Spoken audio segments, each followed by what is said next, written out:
दोस्तों, क्या आप सोच सकते हो कि कोई इंसान 90 साल तक जिंदा रह सकता है? यस, मैं कहूंगा रह सकता है। मगर 90 साल तक जिंदा रहने के लिए आज के समय में दो चीजों का होना बहुत जरूरी है। जानते हैं वो क्या है? पहला, हेल्थ। और दूसरा, अपनी लाइफ का पर्पस। हेल्थ पे आजकल हम लोग बहुत ध्यान देने लगे हैं, लेकिन जब बात आती है पर्पस, पर्पस ऑफ लाइफ की, तो अक्सर हम भटकते रहते हैं ये ढूंढने के लिए कि क्या हमारी लाइफ का कोई पर्पस है। जीवन निकल जाता है ये ढूंढते ढूंढते कि लाइफ में हमारा पर्पस क्या रहा। आज जो मैं बात करने वाला हूं वो बहुत ही इंपॉर्टेंट सी चीज है जिसको हम बोलते हैं पर्पस। कैसे फाइंड आउट करें? तो इसके लिए मैं आपको एक छोटी सी स्टोरी सुनाता हूं, एक गांव की। ये गांव जापान में है और उस जापान के इस गांव की सबसे बड़ी खासियत है कि वहां पर जो मेल्स और फीमेल्स हैं, उनकी जो मिनिमम लाइफ एक्सपेक्टेंसी है दैट इज 88 ईयर्स। यानी कि कम से कम 80-90 साल तक वो लोग लाइफ जिंदा रहते हैं।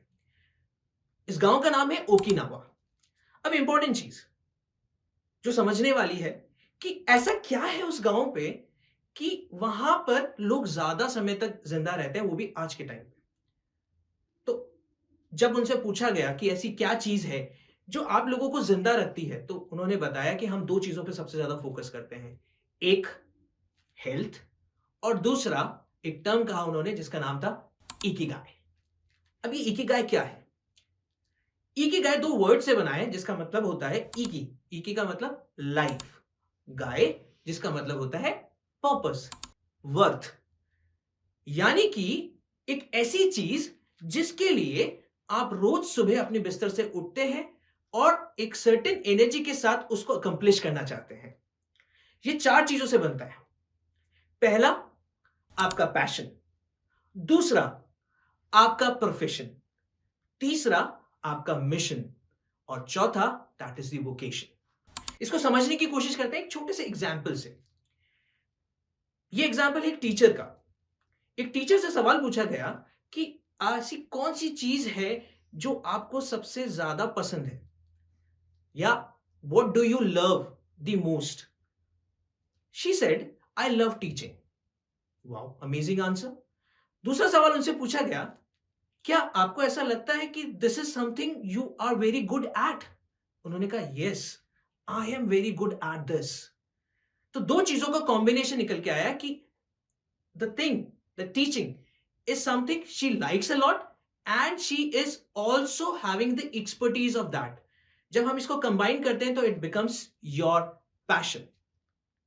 अगला सवाल उनसे पूछा गया, क्या आपको इसके लिए अच्छा पैसा मिलता है? That is something you get paid for it? Yes. तो जब हम क्लब करते हैं दो चीजों को, that is something for which you been paid for and something you are having passion to do it, so it gives you a thing which is known as a profession.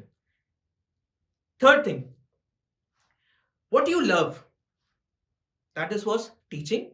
And क्या दुनिया को अच्छे teachers की जरूरत है? I would say yes, दुनिया को teachers की जरूरत है। तो that gives your mission. And finally, जो बहुत इंपॉर्टेंट चीज है कि something for which you been paid for और something which world needs from you, अगर हम इसका कॉम्बिनेशन निकालें so it gives you the vocation part, that is something for which you will always look for because it gives you self satisfaction. So these are the four things.